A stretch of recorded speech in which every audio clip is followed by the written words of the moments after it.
علی بھائی اگلا سوال ہے، قرآن حکیم میں کئی مقامات پر اللہ تعالیٰ نے اپنے لیے ورڈ ہم یوز کیا ہے، جبکہ دوسری طرف اللہ تعالیٰ نے اپنی توحید پر بہت زور دیا ہے، اس کے باوجود جمع کا صیغہ استعمال کرنے میں کیا حکمت پوشیدہ ہے؟ جیسا کہ انا اعطیناک الکوثر، انا انزلناہ فی لیلۃ القدر، انا ارسلناک شاہدا و مبشرا و نذیرا۔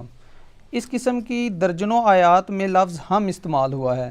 بعض علماء کرام ہم سے مراد اللہ اور فرشتے بھی لیتے ہیں، یہ فہم کہاں تک درست ہے؟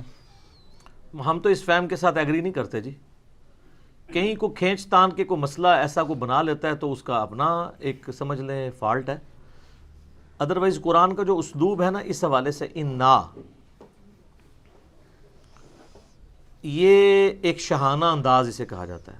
آپ ذرا لکھنؤ اور دلی کی اردو جو بولنے والے لوگ ہیں نا، جو پان بھی کھاتے ہیں، کچھ لوگ پاکستان میں بھی ایسے موجود ہیں، کراچی کے اندر آپ چلے جائیں تو ان کی تو زبان یہ ہے کہ ہم گئے تھے، جب ہم آپ کی طرف آئے، وہ ہم اکیلے ہی گئے ہوتے ہیں اور ہم ہوتے ہیں، کیونکہ شستہ اردو میں ہم کا لفظ استعمال کیا جاتا ہے۔ اسی طریقے سے عربی لنگوسٹک کے اندر اللہ نے اپنی شہنشائیت کو بریف کرنے کے لیے ہم کے ساتھ صیغہ استعمال کیا۔ اس کا یہ مطلب نہیں کوئی ایک سے زیادہ الہ ہیں یا اللہ نے اپنے ساتھ فرشتوں کو شامل کیا ہے، نہیں سر، فرشتوں کی کیا مجال ہے کہ وہ بیچ میں ہوں۔ اب یہ جو آیت ہے انا اعطیناک الکوثر، بے شک ہم نے آپ کو خیر کثیر عطا فرمائی، ٹھیک ہے، فصل لربک وانحر، تو آپ اپنے رب کا نام لے کر اس کی نماز پڑھیں اور قربانی کریں، نحر کریں اونٹ کو، ان شانیک هو الابتر، بے شک آپ کا دشمن بے نام و نشان رہے گا۔ تو کافر تانا دیتے تھے نا کہ نبی علیہ السلام کا کوئی بیٹا نہیں ہے تو یہ نبی بے نام و نشان رہے گا، تو اللہ نے فرمایا ہم نے آپ کو خیر کثیر دی ہے، آپ کی اتنی بڑی امت ہوگی، آپ کی اولاد بھی ہوگی۔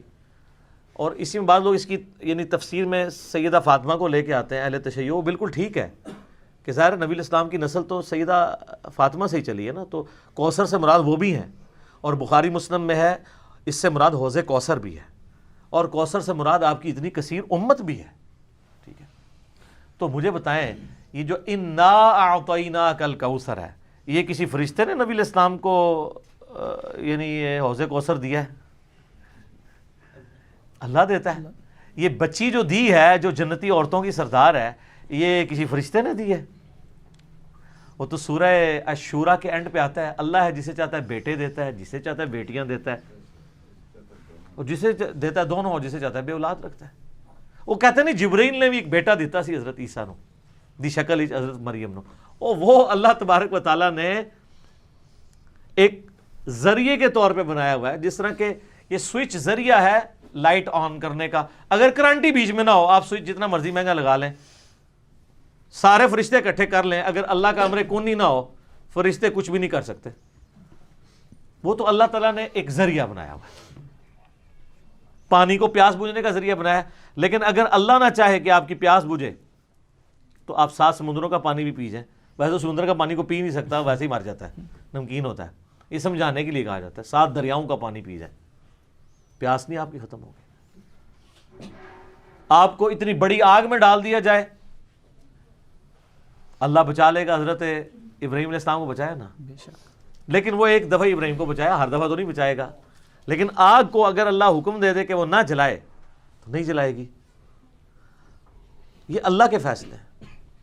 لہٰذا اس طرح کی باتیں کرنا یہ غلط ہے۔ اور فرشتوں کو وہ سورۃ الواقعہ میں بھی کہتے ہیں نا کہ اللہ تعالیٰ فرماتا ہے کہ ہم مرنے والے کے تم سے زیادہ قریب ہوتے ہیں، تو وہ اب چونکہ جو استواء علی العرش کا عقیدہ رکھتے ہیں نا اہل حدیث، یہ اہل حدیث نے زیادہ خرابی کھڑی کی ہے، یہ ہم والی اہل حدیث کے پیٹ میں یہ پیڑ ہوئی کہ اگر یہ آیات جو آ رہی ہیں ہم والی سورۃ الواقعہ میں کہ ہم مرنے والے کے تم سے زیادہ قریب ہوتے ہیں لیکن تمہیں نظر نہیں آتے، اب وہ کہتے ہیں اگر ہم یہ مان لیں گے نا تو ہم تو لوگوں کو یہ کہہ رہے ہیں اللہ عرش کے اوپر ہے، صرف ادھر اس کا علم اور قدرت ہے، اور یہاں اللہ کہہ رہے ہیں ہم قریب ہوتے ہیں، تو سر انہوں نے اتنی کہانی کرائی، آپ تو کہہ رہے ہیں اللہ کو شامل کیا، انہوں نے کہا اللہ کی ہم سے مراد اللہ کے فرشتے ہیں، اللہ کو بیچ میں سے نکال دیا انہوں نے، صرف فرشتوں کو ساتھ شامل نہیں کیا، شامل کر کے اللہ کو باہر نکال، جس طرح یہاں پہ بھی لوگ کرتے ہیں، اولیاء اللہ کے ساتھ اللہ کا لفظ جوڑ کے نا اللہ کو نکال دیتے ہیں، ولیوں کو ہی پوچھنا شروع کر دیتے ہیں۔ تو یہ سلفیوں نے بھی کیا ان آیات کا یعنی غلط تعبیر کرتے ہوئے، انہوں نے کہا اگر ہم یہ مان لیں گے تو سر اس کو تو چھوڑ دیں، اس کا کیا کریں گے؟ نحن اقرب الیہ من حبل الورید. ادھر بھی تعویل کرتے ہیں، وہ کہتے ہیں یہ ہم تمہاری رگے جہاں سے زیادہ قریب ہیں، جو اللہ تعالیٰ فرماتا ہے اس سے مراد اللہ کے فرشتے ہیں، اللہ نہیں ہے. جب آپ نے نہ ماننا ہو تو آپ جو مرضی کریں. اور ہم جب اس طرح کی باتیں کریں گے آپ کو یہ جہمیہ کہیں گے، تو پھر ہم بھی حق رکھتے ہیں ہم انہیں مجسمہ کہیں. ٹھیک ہے، جتنی ان کو پیڑ ہوتی ہے نا اس بات سے، تو اتنی تکلیف ہمیں آتی ہے جب آپ جہمیہ ہمیں کہتے ہیں. ہم دونوں طرح کی آیات پہ ایمان لاتے ہیں، اور سورہ آل عمران کی آیت نمبر 7 میں آیا کہ جو متشابہات ہیں ان پہ ایمان لاتے ہیں، ان کی تعویل نہیں کرتے، اللہ کے سپرد کرتے ہیں. اللہ ہماری رگے جان سے بھی زیادہ قریب ہے جیسا کہ اس کی شان کے لائق ہے. اللہ اپنے عرش پر مستوی ہے جیسا کہ اس کی شان کے لائق ہے. یہ بیچ میں جو کہانیاں داخل کرتے ہیں نا، اس سے نقصان کھڑا ہو جاتا ہے. ان کی وجہ سے یہ انہوں نے کہا فرشتے شامل ہیں، ہم سے مراد، اور کیونکہ اور فرشتوں کو بھی پھر بیچ میں رکھا اور اللہ کو تو ویسے ہی نکال دیا. یہ شاہانہ انداز ہے. ہمارے تبلیغی جماعت والے بھائیوں کو آپ دیکھیں گے کہ اکثر وہ اللہ کے لیے جمع کا صیغہ استعمال کرتے ہیں. اللہ فرماتے ہیں، تو یہ جائز ہے.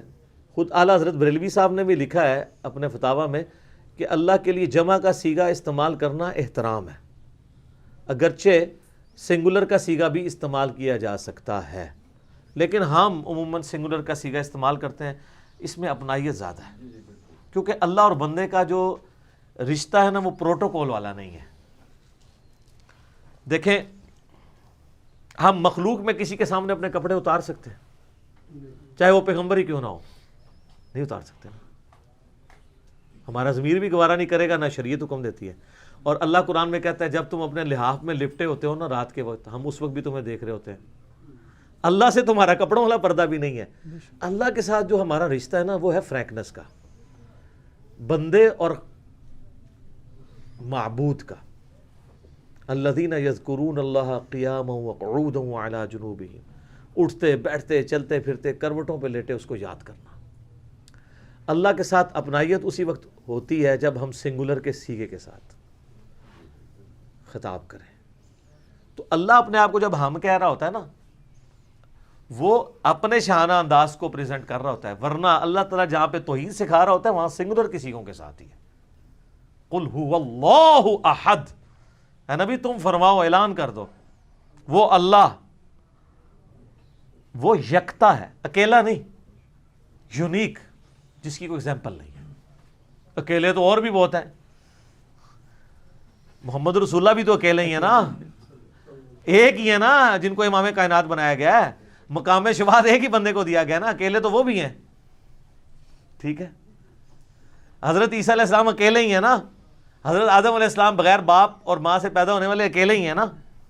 اکیلے تو بہت لوگ ہیں، لیکن یکتا جس کی کوئی مثال نہیں بیان کر سکتا، یونیک، وہ اللہ ہے. اللہ الصمد، اللہ بے نیاز ہے. لم یلد ولم یولد، نہ اس نے کسی کو جنا نہ اس سے کوئی جنا گیا. ولم یکن لہ کفوا احد، ہائے ہائے، اور اس کے مقابلے کا، اس کی ٹکر کا کوئی ایک بھی نہیں ہے، وہی وہ ہے. تو توحید کے اعتبار سے زیادہ اٹریکشن اور توحید کی اناؤنسمنٹ کے پوائنٹ آف ویو سے اللہ تعالیٰ کے لیے سنگولر کے اگر ہم استعمال کریں گے صیغے تو یہ زیادہ پریفریبل ہے.